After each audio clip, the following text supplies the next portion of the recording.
that we know the number in the family. If you'll look, you'll see we've modified the form, and we've now added age. The reason we did this is because so many times with G-Card and the state, they have products that they will let us have from time to time. And the need is so great. What we wanted to do was be that center where people could come all the time and pick up personal care items as well as the mitigating food items. Their requirement is age, because they have two categories. They have a category for seniors, and then they have a category for up to age, I want to say 26. And those persons can only come in and do reclamation so many times a month. And then the other category can only do reclamation once a quarter. The seniors can only do once a quarter. So I think the thought behind it was those that are younger have children, and so they wanted to make it more feasible. But even with that, it's only once a month. And so the more data I began to gather, and I wanted to gather this data because I wanted to see if we're on target with what we're doing. So we do, on an average, 20 pallets right now a day, and that's low. And what is a pallet? Okay, a pallet of water consists of approximately 48 cases. In those 48 cases, it varies, but most of the time the donated water has a minimum of 40 bottles per case. So you do the math. You're doing a minimum of 20 pallets times 48 cases times 40 bottles of water. And this is just since the third week in January.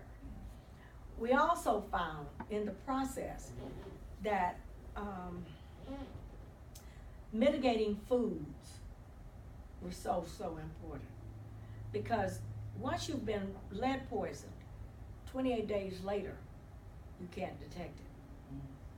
It's already become a part of who you are, which is why it's so dangerous, and which is why it's so dangerous to children, especially. So the mitigating foods have to be high in iron, high in protein, high in calcium, high in B12, high in AD and D vitamins. Because why? Those are your thinking vitamins. Those help you to concentrate. And that's what lead does, is it takes away your ability to think and to rationalize and to be able to be sociably even, just have a sociable conversation. So as we began to learn more and more from the meetings that I was attending, we have what's called a resource work group. And that group is comprised of like 150 nonprofit and faith-based organizations from around Flint. We meet once a week. We've been meeting once a week since February. And in the process, that's how we wound up being that center where people have chosen. But anyway, I hope I'm giving you a good line. So from that, we watched people as they would come through the line. And when I tell you, initially, we started out, we had so much water. We started out first putting the water in the center next door, and we got so much water we couldn't put it in the center anymore. So then we wound up having to put it behind the church, which the parking lot behind the church is as large as a football field. That parking lot was stacked 3 high sometimes throughout the winter, and with water. And the misnomer, people say, well, the water is gonna freeze. If you take care of that water properly, it didn't freeze. What we did is we made a floor out of pallets back in the parking lot. And on top of that floor, then we stacked our water.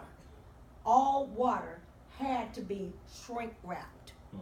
The shrink wrap insulated the water. So none of the water froze. The only water that froze is the water that was exposed to the weather or on the ground. So we had no water on the ground and we had no water exposed. At the time, we were getting 18-wheelers in, 2 and 3 and 4 a day. And in our van, furniture would bring an 18-wheeler a night. And we unloaded. They picked that one up the next morning and drop off another one. And sometimes, and then Convoy of Hope and different ones, we had as many as 3 18-wheelers at one time.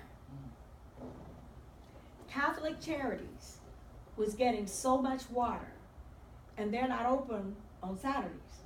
So they would then call me, can you take it? We never turned nothing down, right?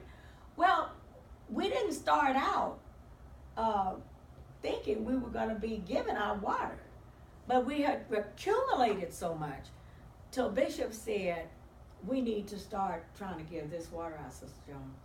So I got my team together of volunteers, and Floyd just was like right in there. And we were trying to figure out how were we gonna get this water off these 18-wheelers, right? Well, we wound up leasing a forklift. And then somebody else was nice enough, I wanna say HP Forklift Company, was nice enough to give us a pallet jack, because we didn't have one. We didn't have anything. And so we just decided, okay, we're gonna give this water out this Saturday. And like you're saying, that line had to have been a mile long. And because we had such a prolific amount of water, we were able to give as much as 16 cases out. We're down to 8 cases now that we can give. So we were able to give 16 cases of water.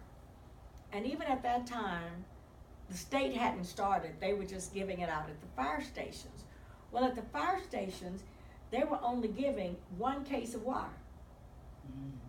And that forced you to have to come back every day. We weren't going, that's demeaning. That you gotta beg for water in the United States of America?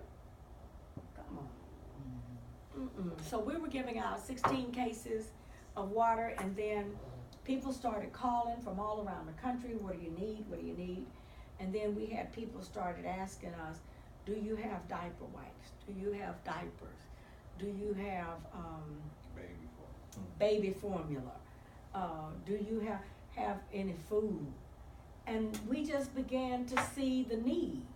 And so as we saw the need, then when people would call us, because Bishop is known all around the globe, and when people would call us and say, what do you need? We started telling them. Then we realized we needed baby water. We need, because now, can you tell me the bishop's name and what church? Bishop Roger Jones from Greater Holy Temple Church of God in Christ. In Flint, Michigan. In Flint, Michigan, 6702. And who were you North servicing? Dordt High. Mostly you were servicing again because we didn't get. We were servicing the entire city of Flint, not just our church members. We didn't even start out serving the church members. I don't know, it just happened that we started servicing the people in Flint. So we started out on a Saturday, and the next thing we knew, we were, the demand was so great, we started opening on Tuesdays, Thursdays, and Saturdays. Okay, so where are you now, and what are you looking for? Where we are now is that parking lot that we started out with that was full is empty. Where we are now, that warehouse that we started out with next door is empty. Has the water situation changed? No, ma'am. What they're doing, that's a very good question. They switched us back over to the Detroit water. Well, the problem with that is twofold. Number one, when this city was built, it was built to accommodate, pipe-wise, 200,000 people, okay? The second part with that is now you have houses that have been abandoned, you have houses that have been torn down. So when they switched us from the Flint water, which was where the lead was, back to the Detroit water, you don't have enough occupancy to flush the pipes out with the current water. So then what they have done is increased the chemicals in the water in order to try to make up the difference for the lack of structure. Am I making sense? Because and then they ask us to run the water 5 minutes every day, because that's to make up for the fact that you don't have 200,000 people flushing, running, and using water. So to answer your question, we're no further along than we were in January. The only difference is today, we've gone back to the Detroit water, but the pipes are still corroded. They claim that we're just a fraction below the regulated level, which says is safe, but it isn't, because you're not below, you're just enough for them to say you're below, okay? Now, so what they've started doing is going door to door, trying to educate the population by putting filters on the kitchens. The problem that we're having with that is that the filter may fit your kitchen sink, but it may not fit his kitchen sink, so he can't use it. So they're trying to educate. They do understand that the problem still exists, even though the lead content may be down. Now you have copper, because what have you done? With the chemicals that you've put in that water, you have now aggravated the copper pipes. So, and the other thing is the people simply do not trust it. Now, why don't they trust it? We see people come through that look like they have leprosy. Am I telling the truth? You see my hands? I purposely did not put lotion on them. You see my face? It's oily. So you know I have an oily skin. So why are my hands like this? Because I wash them more than anything else. You go to the bathroom, you're washing your hands. You know, you pick up to eat, you're washing your hands. If you pick up something behind somebody, you wash your hands. My hands are just dry. So if you can imagine my skin drying, there's others who cannot handle the chemicals. It's not the lead, and they cannot give us an answer to it. The meetings that I sit in, that I share with you, I go to once a month, once a week, they cannot answer. If they could, Mrs. Bonner, we would not be one of the sites that has been chosen to be a help center. We will be distributing water, mitigating foods, mental health, and physical health, and personal care items, which is exactly what we try to do. You say, what can we do to help? You're talking about 100,000 people, and we could only get enough money for 2 centers in this whole city, where benefactors such as United Way, such as